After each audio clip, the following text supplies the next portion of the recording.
Hi everybody, so in this video we're going to be looking at Module 8, which is about price controls. Module 8. Boy, it'd be nice if I could spell right off the bat for today.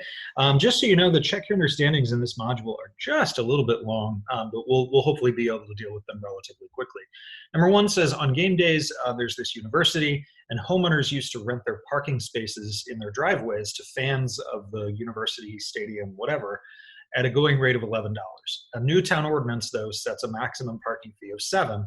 Use the accompanying supply and demand graph to explain how each of the following result from the price ceiling. So number 1A, and A says some homeowners think it's not worth the hassle to rent out spaces at $7. And you can see that that's the case where it says at the parking fee 7, the supply curve is only 3,600, and it used to be 4,000 at $11. So 400 owners, right? And we'd say that's the difference between 4,000 minus 3,600, decide not to do it.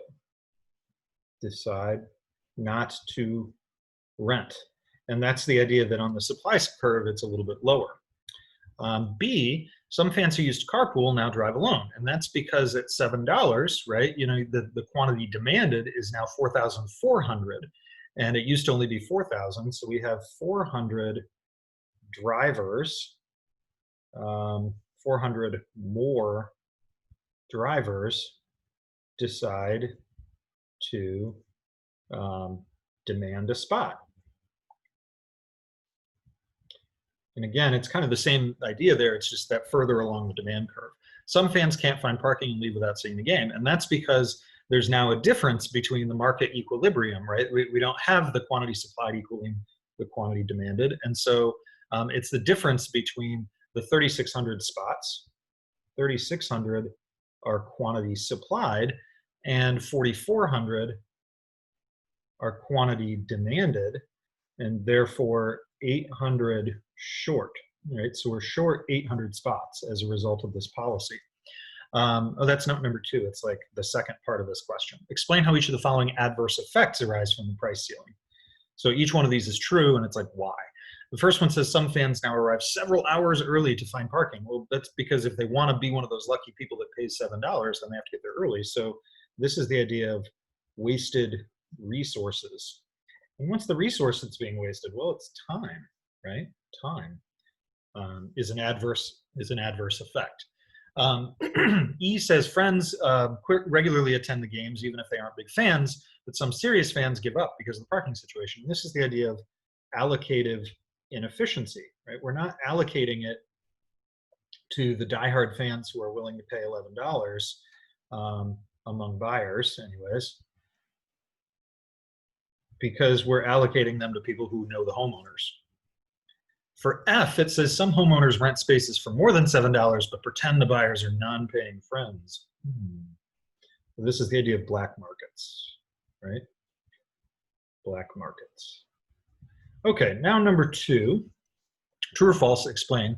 A price ceiling below the equilibrium price in an otherwise efficient market does the following. So a price ceiling set below an equilibrium would be effective. It would work, right? It wouldn't, you know, it wouldn't be one of those ineffective ones that we looked at in the problem set.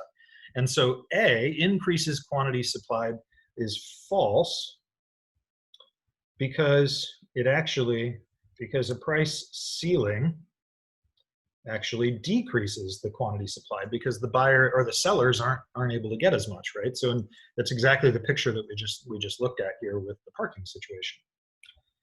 B, makes some people who want to consume the good worse off. Well, that's true because they won't always get it.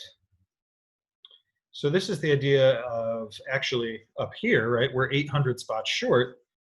So there are some people who really want it or even were used to be able to get it.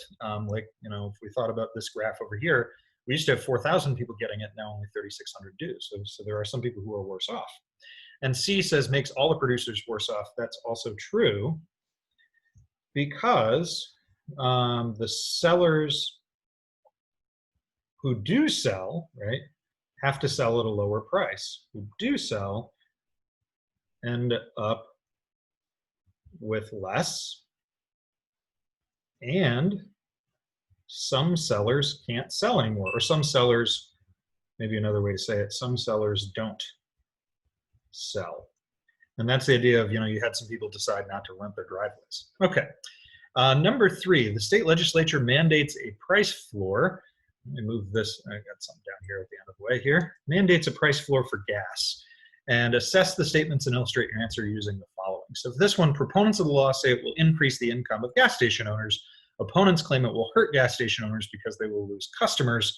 We would say both are right. And it kind of depends a little bit. I'd probably, it kind of depends on a few other factors, but right with this figure, we can see that, you're going to go from the former quantity that you were at with, I can't quite see that, I think it says QE, but it's whatever the middle point is. You're going to decrease the amount of customers that you have, right? You're going to go from point E to a demand curve point of A, right? So we go from E to A, fewer customers, right? So we'd say those people are right, and we'd also say that the price is going to be higher because you went from E up to the whatever that price floor is. So I can't, again, it's really tiny. My goodness, I'm getting too old. Price equilibrium, we'll say, to price floor is higher income. So they're both right. I'd probably say that overall, probably the gas station owners are probably losing, but that's fine. B, proponents claim consumers will be better off because gas stations will provide better service. That is probably true, but it's at that higher cost, right? Opponents claim consumers will generally be worse off because they prefer to buy gas at cheaper prices. You can't really illustrate that in the graph, but both of them are again right, and we'd say both right. Because in order to compensate for the fact that there's higher prices, you would have a higher quality of service, right? C, proponents claim that they're helping gas station owners without hurting anyone else. They hurt people, right? This law hurts consumers, especially consumers, because they have to pay a higher price, and some of them will end up not buying gas as a result. Okay, now let's take a look at the multiple choice. Number 1, to be effective, we have a price ceiling must be set above the equilibrium price. No, that's not true. It has to be below. In the housing market, you could have price ceilings all over the place. So that's not true. And to achieve the equilibrium quantity. No, because they create a disequilibrium. See, like a price ceiling or a price floor ends up creating a shortage or a surplus. So you won't have that equilibrium quantity. If you wanted to, you just wouldn't have that at all. So the correct answer is 1 is E. So there, number 1 is E. Number 2, refer to the graph, and I'm assuming it's this graph. A price floor set at 5. So if we put the price floor up here, right, that means we can't get to the goal of $4. It's up here at 5. That will create a surplus of 100 units because you'd have quantity supplied of 200 and quantity demanded of 100. So a surplus of 100 units is B. Number 3, effective price ceilings are inefficient because, right? So here's a list of reasons. They create shortages. Yes, they do. That's a problem with a price ceiling. It's the opposite of what that graph shows. That's a price floor. So a price ceiling would be shortage. They lead to wasted resources. Yes. They decrease the quality. They typically do because it's like rent control. We talked about that as landlords don't have a reason to invest in apartments. And they create black markets. So they do all of the above. E. Okay. Number 4, refer to the graph. If the government establishes a minimum wage at 10, how many workers benefit from the higher wage? So we look at this and we say, how many actually get hired at the higher wage, not the total number. And so the demand curve tells us how many workers are going to get hired because the demand curve is the firm's demand for workers. So we'd say, well, at $10, the firms are going to hire 50 people. So the correct answer is B. Number 5, refer to the graph. Minimum wage of 10, how many workers are now unemployed? Which means, only 50 got hired. We established that in the previous question. But there's a willingness to work, that's the supply curve, and there are 110 workers who are willing to work. Well, of the 110, how many got jobs? 50. So the 60 remaining are the ones who are unemployed.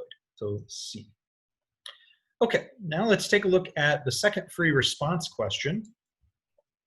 FRQ number 2, and it says draw a correctly labeled graph of the housing market in equilibrium, and then create a legal price ceiling on rent and quantity housing demanded, quantity supplied, and the size of the surplus and the shortage. So we'll just these quantity and price, and a demand curve, and a supply curve, and we say here's the kind of price star, that's the equilibrium, that's not where they're going to be, but a price ceiling, right, would need to be set below the equilibrium price, because the price that we were going to want to get to is way up here. Maybe it's, you know, $800 a month in rent, and so the government says nope, you can't charge more than say $600 a month, and that's the price ceiling. So this is saying, you know, you cannot go above this $600 line. And so the quantity supplied, there's not that many apartments supplied, but there's a whole lot demanded, right? Much larger demanded. And the difference between the two is the shortage. So hopefully this helped you, and I'll see you next time. Bye now.